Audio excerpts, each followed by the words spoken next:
My dear friends, I congratulate all my Hindu brothers on the occasion of Bhumi Pujan by Prime Minister Sri Modiji for their long pending and cherished goal, an ambition to have a temple constructed in Ayodhya. On this occasion, I would like to make it clear to all my Hindu brothers that no Muslim in India is against the construction of Sri Ram's temple or against Sri Ram as an individual or as a king or being called as a Maryada Purushottam. Muslims have no issue at all with Sri Ram or his family or the way of his ruling. The Muslims of India and the world are hurt not because a temple of Ram is built, but because it is constructed in the same place of Babri Masjid in a well planned manner. The 500-year-old mosque was first demolished, then built through the order of the court. We call it a victory for the majority and divisive forces who are ruling the nation today, who have been struggling to destabilize the atmosphere for the past 100 years. And we call it as a breach in the constitution which guarantees justice and freedom to all. As it is the judgment of the Supreme Court, the highest judiciary authority of India, every citizen of India have to abide by it. The Babri Masjid was first demolished by the Karsevaks who were instigated and provoked by Hindu hardline organizations in 1992. But the Babri Masjid will remain in the hearts of millions of people all over the world. We leave it to the court of Allah, the supreme power of the universe, who is the creator of this universe, who is also the creator of Sri Ram, Sri Krishna, Muhammad Sallallahu Alaihi Wasallam, Jesus, Buddha, Mahavir, etc., etc., and all other living things on the earth, in the ocean, and in the sky. For the demolition of Babri Masjid and construction of Ram Temple in its place, hardline Hindu organizations are not responsible alone, but the Muslim leadership is equally responsible for it.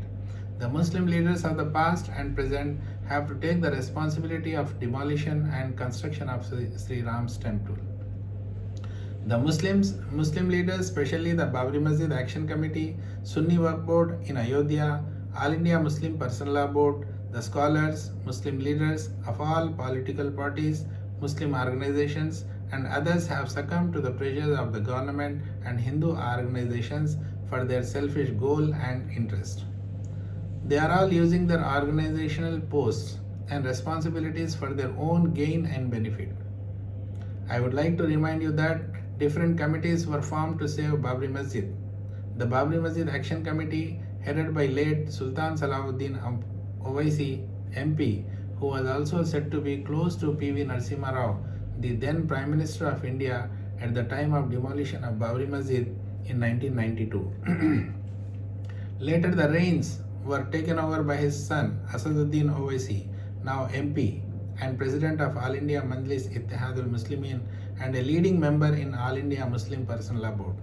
The Babri Masjid Coordination Committee and many more political parties, religious organizations, individuals failed to mobilize the public and build pressure on the government. They were all succumbed to the pressure of the government and Hindu hardline organizations for their selfish goals and benefit. Especially the MIM should take the moral responsibility and apologize to the people for their failure in restoring and restructuring Babri Masjid.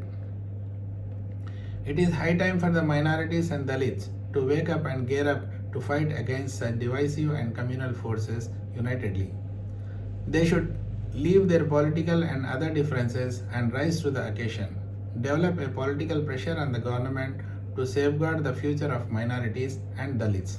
The Muslims and Dalits of India have been witnessing intolerance, mob lynching, beef ban, selling and transporting cows, attacks on minorities, triple talaq issues, Article 370 and 35A, CAA, NPR, and NRC in the past. Hard days are ahead for minorities and Dalits of India. Many more such laws would be enforced on the minorities and Muslims especially to make their life miserable.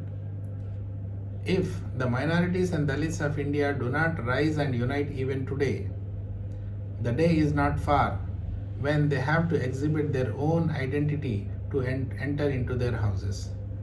The divisive forces are working hard day and night to create hurdles for minorities and lower caste Hindus to denounce their religion and follow the old system of caste, untouchability, and sati, etc., etc.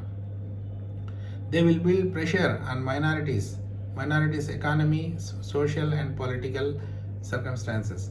The foundation of Sri Ram's temple is an indication of the rise of Hindutva, wherein upper caste people dominates the lower caste people, which was designed to suppress minorities and Dalits about 100 years back to retain the supremacy of upper caste in India, so that the power goes into the hands of upper caste Hindus, which creates discrimination among the citizens based on religion, caste, color, profession, region, linguistic.